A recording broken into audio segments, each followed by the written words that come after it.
Connie put her head in her hands, obviously flustered. I knew she was getting near her breaking point. But the facts were right here in front of us. There's nothing else that could have made that print. You're kidding me, Connie groaned. Where the heck did we move, Mark? Some cryptid jungle? I queued up my walkie. John, you guys are never going to believe what we found. Connie and I are 10-4. We will fill you in when we get back. We're headed out now. Rain's moving in. How about that dog man, Mark? Can you at least tell me that before you get here? John asked. Gone, I said. That thing isn't there. We made it out of the woods without incident. I was hoping that these dogmen would give us a break, seeing as how they knew we would kill them, or at least try. We loaded up in the truck and headed back. John and Marie were sitting in the kitchen at the table when we made our way inside. We both joined them at the table. Did we imagine it, Mark? Was that some hallucination between the two of us? John asked, perplexed. I don't know, John. I clearly shot it right in the face. Nothing could survive that, but I'm here to tell you, that dogman was not there where it should have been. There's more than enough blood on the ground to indicate that what you two experienced really happened. You two witnessed something that night and were both part of successfully shooting it. There were flies on the blood and everything you would expect. Just no body, Connie said. John leaned back in his chair and met eyes with Marie. I could tell they were thinking what Connie and I thought while we were in the woods. If this thing can survive that shot, we're screwed. So what else did you find? Marie asked. You said we weren't going to believe it. Bigfoot, I blurted out. We're getting ready to leave, and I turned my flashlight on, and that's when I saw the print near the water. I could only assume that it was wading through and left that deep impression when it made its way to the other side. John carried the same look on his face that Connie and I had in the woods. Marie sat silent, mouth wide open in shock. You know, I wonder if that's what we saw the first time we went into the woods. We thought it was a bear. Maybe it was a Bigfoot. Then, when we were near the water and smelled that awful smell, could that have been a Bigfoot as well? Connie asked. I sat and thought about it and couldn't help but lean towards agreeing with her. Granted, the dogman's breath was wretched, but we didn't really smell anything else. Of course, we hadn't paid attention to anything else in that moment except for our own survival. Maybe it was a Bigfoot we smelled. I thought back to when my grandpa had told me about them. Some people who encountered them claimed to have smelled a foul odor, but then some didn't. Are you telling me that not only do we have dogmen in the woods, but now we also have Bigfoot? Are you sure it wasn't a bear that just double-stepped? John asked me. That's exactly what I'm telling you. And I can tell you with about 100% certainty that was no double step from a bear. Connie and I have seen that before, and this print was nothing like we've ever came across.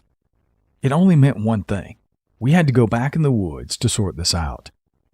The good thing is that 3 of the 4 of us were okay with it. Marie wasn't.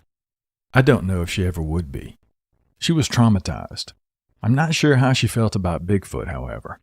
But nonetheless, it didn't hold any weight to the facts that had played out in front of us. This is a lot, guys, Marie said. Do you think we should bring someone else in to do the investigations? I think we're in over our heads here. I thought we were from the beginning in dealing with Dogman, but now there's Bigfoot too. If there was one thing that held conflict between John and Marie, this would have been it. I could see John's frustration with her when it came to this subject. I could only assume that he wished Marie had the same confidence as Connie. But I could also see Marie's side. It was a catch-22 of which there would be no answer, only compromise. Absolutely not, John said. I don't want strangers coming up here on our property, and I'm sure they don't either. They'll want to interview us, they'll be all over our land, and they haven't been here since day one. We would have to explain everything to them repeatedly. All 3 of us are trained hunters. If we can survive an attack from this, then we can handle a Bigfoot. I looked over at Marie. I think researchers mean well, and they do find interesting evidence, but they'll come here to look for what we've already found. We don't need evidence of their existence. We need a solution to the fact that they exist here at all. From what I've learned as a young kid, Bigfoot are generally harmless unless threatened. What do you think the connection is between Dogmen and Bigfoot? Connie asked. Did your grandpa ever say anything about it? I chuckled. No, Grandpa didn't say anything about Dogmen. Of course, back then, they would have gone by a different name. Maybe they'd have just called them werewolves back in those days.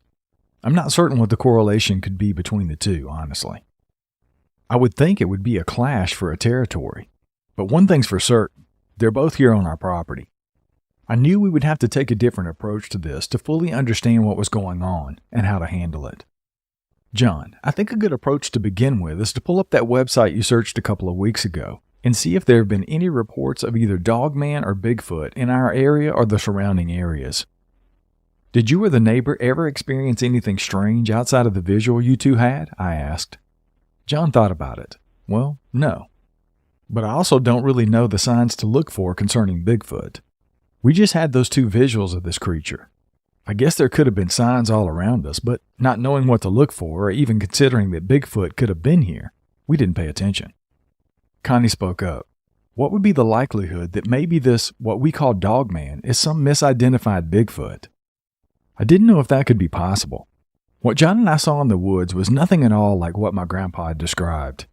His encounters were with something large, broad, and had similarities of apes. What we saw was clearly canine. Long snout, sharp teeth, and pointed ears. Nothing at all fitting the description I'd heard of a Bigfoot.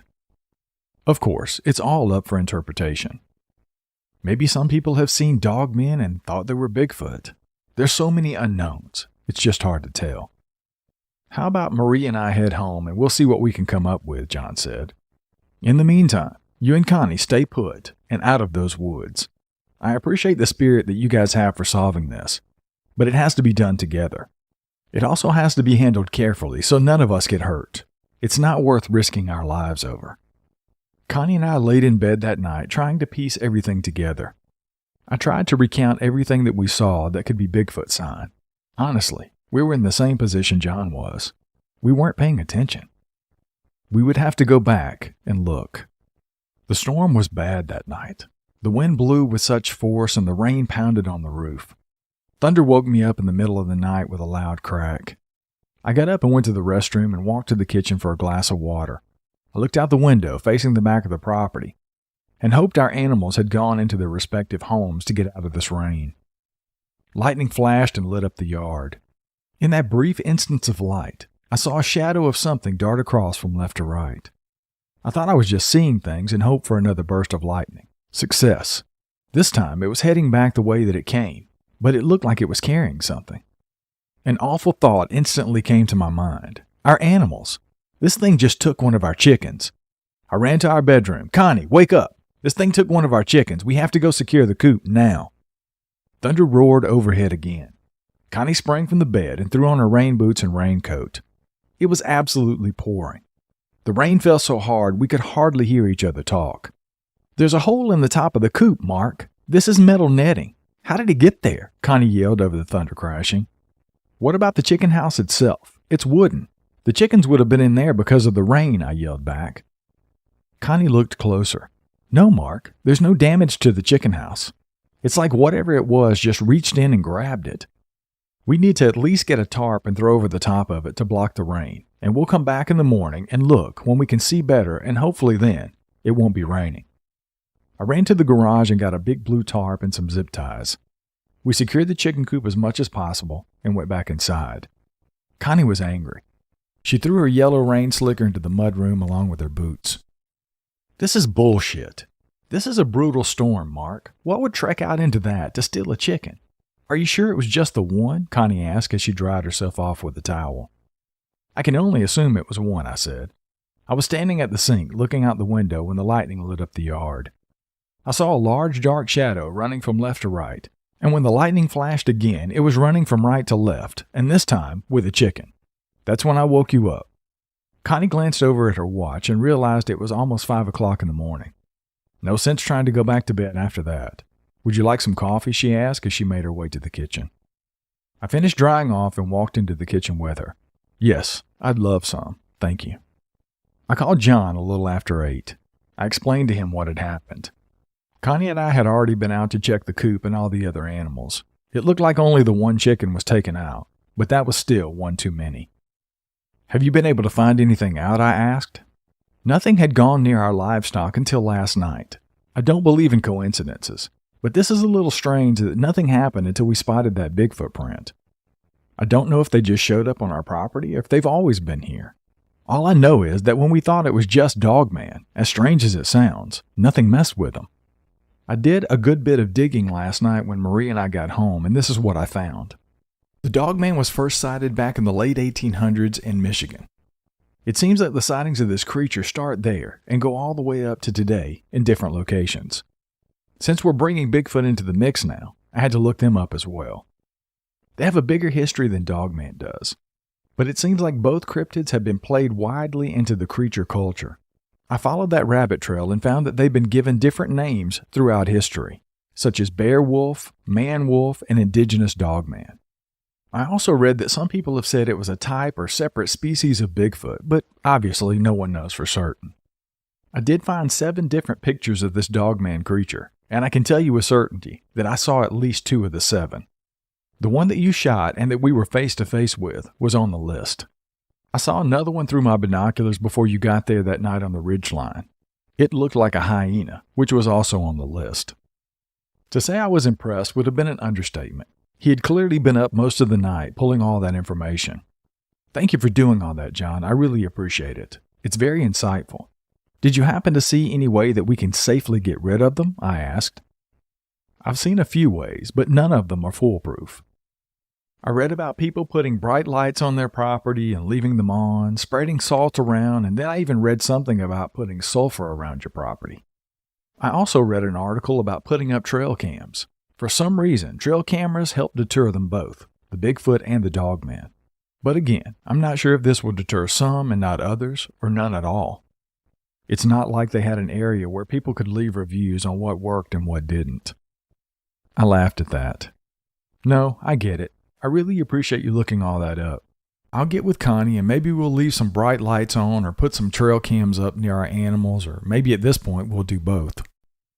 He and I hung up the phone and I was telling Connie about everything John had said. We drove to town to the hardware store to get some brighter lights, and we decided to get some trail cams while we were there as well.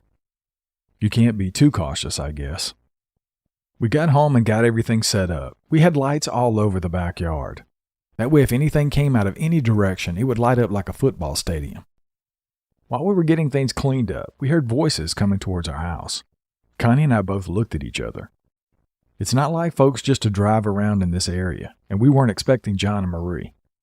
But sure enough, there was John's truck, and then behind him was a beat-up 4-door sedan that we'd never seen before. I know John wouldn't bring a stranger to our home without a good reason, so we both walked up to the front to see what was going on.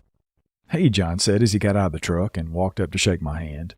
I tried to call you both at the house and your cell phone, but you didn't answer. I wanted to introduce you to somebody that can help us. To be honest, I was a little perturbed. We had talked about not bringing strangers into this. Now, here he was with someone who can help us. I was cordial, however. It wasn't his fault. My name is Mark, and this is my wife Connie, I said, walking up to shake his hand.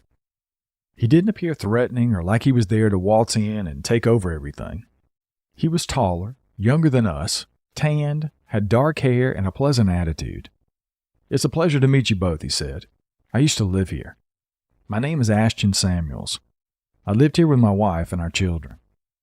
Wow. If we could have used anyone's knowledge concerning this creature in our portion of the woods, his was it.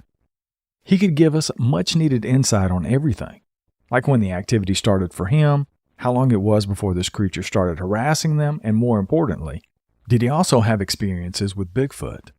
See, when we purchased the house from them, it was strictly between us and the realtor. We signed all of our documents online and sent them over at closing, so our schedules never matched up for us to be here at the same time.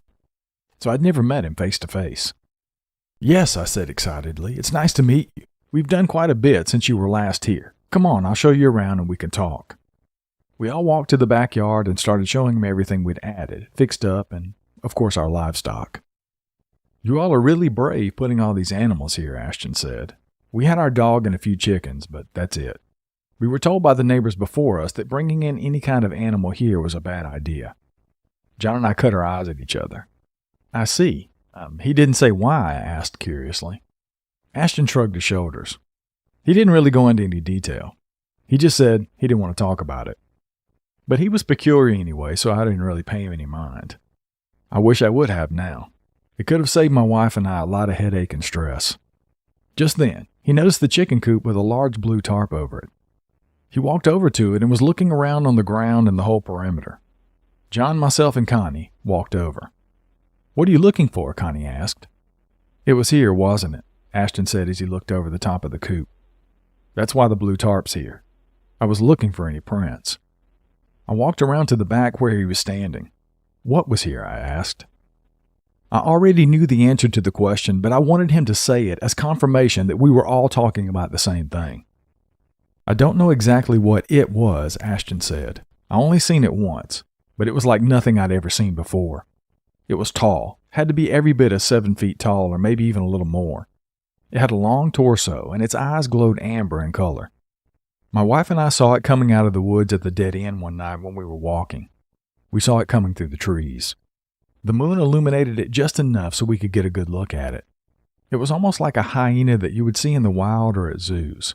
But I'd never seen a hyena that tall, and it walked on its hind feet.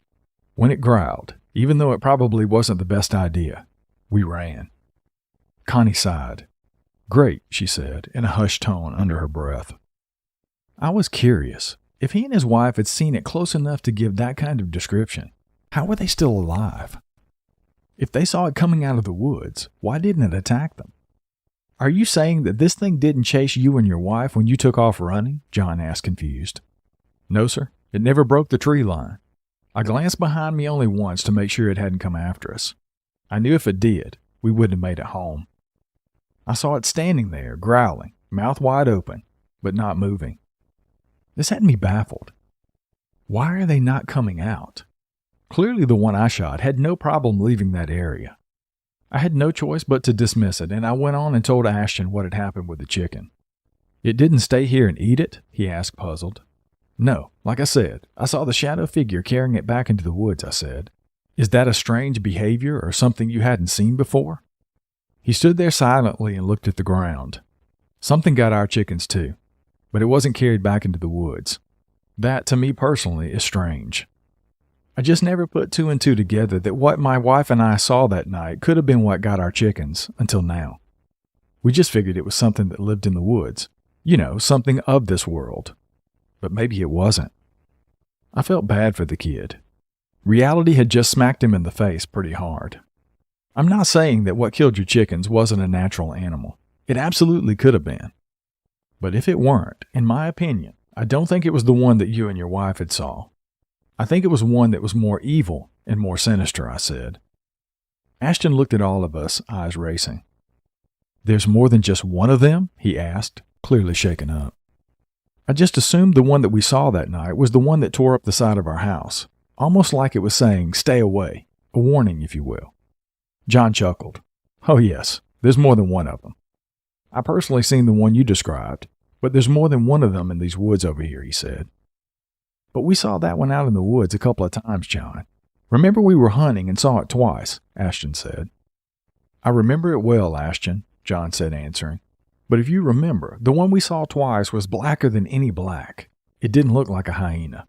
He stood silent. "You're right, John. I guess I just blocked it out. I remember now. I was terrified." "That's a typical trauma response," Connie said reassuringly. "It's okay." "Let me ask you a question," I began. "If you don't want to answer, that's okay. There's something else my wife and I discovered, and I'm curious if you've seen it, heard it, or possibly smelled it." I was hesitant to even say a word. This may sound outlandish, but it can't get any stranger than what we've already been talking about. Bigfoot. Ashton, did you or your wife ever experience Bigfoot? He laughed. "Oh, no, sir. No Bigfoot. I think we would have moved a whole lot sooner had we seen one of those as well. We moved after our house got torn up on that side. That was just too close for comfort for us and our children. They used to play right there in the backyard. We knew this could be seen out in the daytime when I was hunting with John, but I thought it was something that would just simply stay in the woods. But after it scratched up our house, we knew it wasn't afraid of humans. We moved shortly after that. We couldn't risk it attacking one or both of our kids or even our dog. Plus, the size print that I found in the loose dirt by the house indicated this thing was massive in size." He paused then. "Wait, you guys have seen a Bigfoot on this property?" We walked back up to the house and sat down in the kitchen. John and I told him about our encounters with this dog man and how Connie and I had discovered the Bigfoot print when we went back into the woods. It was all terrifying to recount, but we were trying to get answers. You shot the thing in the face and it didn't die? Ashton asked, shocked. Connie poured herself another cup of coffee. Yep. You would think it would have been laying right over there on the ridge line after taking a shot like that. The blood was there, but nothing else. The fact that this happened near the water is scary to me, Ashton said as he took a drink of his tea. I took my son there fishing many times. I'm so glad that nothing happened to us while we were there. John and I were thinking the same thing. We would love to try to get him back into the woods with us. I wasn't sure how fond of the idea he would be. It wouldn't hurt to ask. Let's cut to the chase, I said sternly. We've experienced hell right here in our face. We know there's more than one of these things now, and there's been sign of Bigfoot. John has done research on how to keep these things off of our property, but what we need to know now is how to get rid of them altogether. I know Bigfoot isn't as bad as these dogmen are. I was told many stories by my grandpa about Bigfoot. But these dogmen, though, they have to go. What we've learned is they are the cockroaches of the forest. Now, you're the only one around here that we know of that has had experiences with these things like we have. Would you be willing to go out into the woods with us to get a better idea of how to handle this? We all sat looking at Ashton, waiting for his answer. I felt bad for being so harsh with him, but we had to know. We didn't really have any more time for small talk. I could tell that he was nervous as I sat watching. To be honest, I would be too. He had a wife, children, and a family. He wasn't obligated to help us in any way, shape, or form. They moved away for a good reason. The good thing is, he obviously had some interest in helping, or he wouldn't have come back here with John in the first place. Cell phones are of no use in the woods. There's no signal, Ashton said out of nowhere. John said you guys have been using walkie-talkies, which is smart. We need to set trail cams up as far out as possible. That'll keep them farther away from here. I had talked to someone who was knowledgeable in wildlife, not necessarily dogman per se, but I would think they have some of the same tendencies. They all eat, drink water, and have to have shelter. How far away was that cave from this house, John? We were all taken aback by Ashton and his response. He was quiet at first. He seemed timid. It was almost like the same thing that happened with John. An instant flip of the switch, and he was all for having me and Connie go back out into the woods. That same switch flipped for Ashton, right in front of our very eyes. I guess maybe half a mile, John stammered out. I had to get the binoculars out to get a good look. The prints I saw when I lived here were big, but in no way were they like a Bigfoot. They were like wolf prints. I did my own research after we moved from here. There's not one good thing about them that I found. Encounters of people going missing, animals, people, pets. I don't think getting rid of them is realistic. I don't think they can be wiped out altogether. The one you shot didn't die, which suggests to me that there's something out of this world. Did they come from another dimension? That I don't know, but sometimes the encounters I've listened to suggest that. So getting rid of them is a stretch, but we can try at least to keep them away from this property. Another dimension. Has this turned into some sort of science fiction novel? Large wolves from another world walking into ours, wreaking havoc, and then leaving again to go back to their dimension? I have to be honest. My mind was spinning. The information John found didn't suggest any of that. It was all factual information that was documented. So I take it you'll go with us then? Connie asked, since me nor John had anything else to say, and sat quiet. We had halogen lights, trail cams, walkie-talkies. We just needed another set of eyes. Someone else who knows something else about this.